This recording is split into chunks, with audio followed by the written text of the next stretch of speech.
Hi, Arcfieldweather.com meteorologist Paul Dorian here on Monday morning, August 8th. A very hot and humid start to the new work week in the Mid-Atlantic region, the Northeast U.S. High temperatures in the 90s in the D.C., Philadelphia, New York City corridor over the next couple of days. Very humid as well, and there certainly will be some scattered showers and thunderstorms. There is, however, a lot of relief on the way for the late week and the upcoming weekend. Really kind of two different frontal systems will pass through the area, transition the Mid-Atlantic region from the hot and humid start of the week to much cooler, more comfortable conditions by the end of the week and the weekend. One front comes through by the midweek, so Wednesday and Thursday will be somewhat better than the next couple of days in terms of temperature and humidity levels, and then a stronger front comes through, and that paves the way for a comfortable air mass for Friday, Saturday, and Sunday in not only the Mid-Atlantic region, but throughout the much of the eastern part of the U.S. We'll see in a moment here.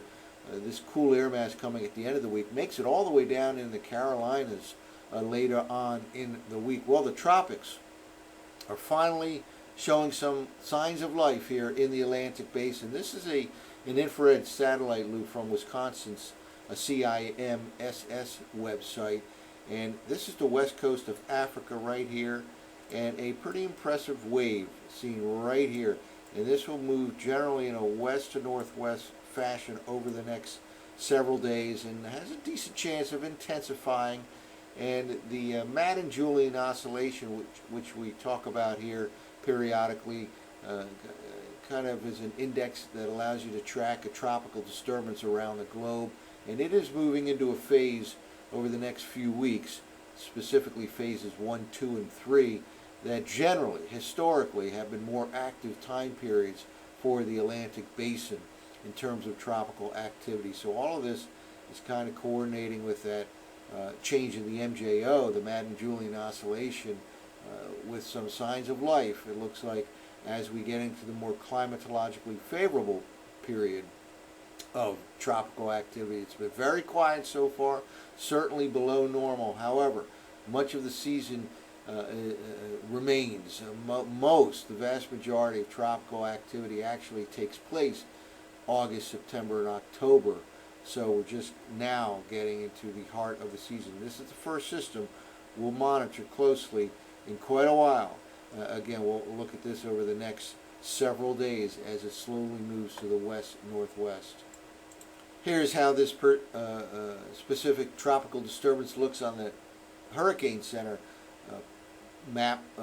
plot map here for the direction over the next several days. Right in this region here, the west-northwest, again, it'll run into some increasingly favorable conditions, so it certainly can intensify. We certainly won't be dealing with it over the next several days, but by next week this may be of concern for places closer to the U.S. Now, just because there's a system out here off the west coast of Africa, it doesn't mean that's the only place to monitor over the next several days. There's certainly some signs that something could form in the Gulf of Mexico and the southwestern part of the Atlantic, kind of an in-home, a close-to-home type of system, not just off the African coast. So again, we'll be looking throughout this area, the Gulf of Mexico, and even the southwest Atlantic. At the same time, this thing slowly churns across the eastern Atlantic. Well, let's take a look at last night's 0Z run of the operational version of the GFS. We're looking here at 850 millibar temperature anomalies, hot and humid start to the week. Great Lakes, Mid-Atlantic, Northeast U.S., certainly temperatures that can reach the 90s, low to mid-90s perhaps in D.C., Philadelphia, New York City. You see the temperature anomalies well above normal throughout the Mid-Atlantic region, the Northeast U.S. There's some cooler air this morning, cooler than normal air over the upper Midwest and northern plains. Let's move forward here. It stays hot and humid certainly on Tuesday. Then we begin a little bit of a transition in the Mid-Atlantic region. This is Wednesday morning. Notice there's a little bit of a delineation here, a frontal boundary zone, if you will, with a little bit cooler air to the north and west, and the warmer air kind of getting more and more suppressed to the south and east. Very well could turn out to be relatively normal temperatures on Wednesday and Thursday. And then here we go by Thursday midday. Look at this cool air mass starting to show up here by the end of the week. Certainly by Friday. This is the Friday morning forecast map right here. well below normal temperatures across New England, southeastern Canada, and now entering into the Mid-Atlantic region. Looks like a comfortable day. Probably high temperatures on Friday and perhaps even Saturday, close to the 80-degree mark, as opposed to the low to mid-90s for the next couple of days. And watch where this cool air mass moves. It's quite unusual to get a cool air mass like this, relative to normal, sliding all the way down the coast into the Carolinas. But this is the forecast map for Saturday evening. A large part of the northeastern quadrant of the nation, even down into the Carolinas, cooler than normal conditions. Meanwhile, where they've experienced a lot of hot weather this summer, hot weather by the upcoming weekend redevelops over the Central Plains and into the northwestern part of the nation. Let's go to the latter part of the weekend. Still comfortable air throughout much of the east and warmer than normal air throughout much of the western half of the nation.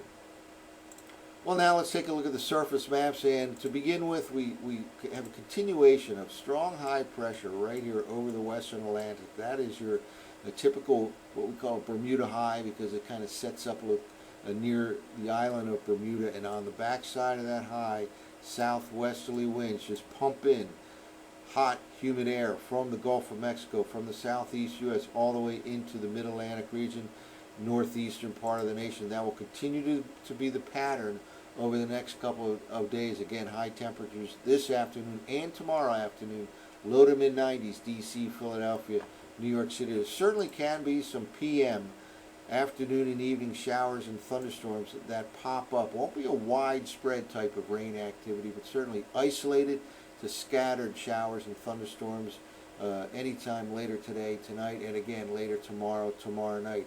Any of these showers and storms that do form, especially down across the southeastern part of the nation, the Tennessee Valley, can produce some heavy rainfall. We still have a very weak wind flow in the mid and upper parts of the atmosphere in this part of the nation. In other words, any shower or thunderstorm cell will be a slow mover, and that could produce a lot of rainfall in a relatively short period of time. So we have a couple of frontal systems coming through the Mid-Atlantic region. This is the Tuesday morning forecast map, and here we go.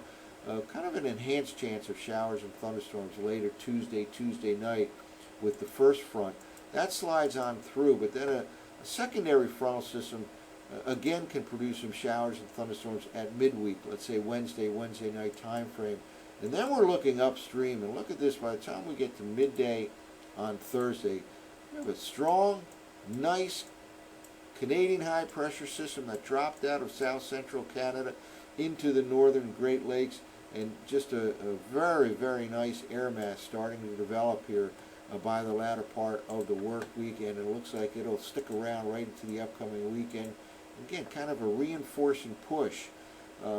By the time we get to Friday, will allow this cooler than normal air mass to go all the way down into the Carolinas. This is the Friday forecast map, and backed up by that strong high pressure system, it just sticks around right into the upcoming weekend. Here we are by Saturday evening, and finally by Sunday morning, still in control, this high pressure system in a comfortable air mass right in this part of the nation. Meanwhile, right here, the central U.S. starts to redevelop a heat wave by the latter part of the week and going into the upcoming weekend. But yes, it starts off hot and humid for the next couple of days in the Mid-Atlantic, in the northeast U.S., but there is certainly relief on the way for the latter part of the week and the upcoming week, and especially looks like Friday, Saturday, and Sunday. That's it for now.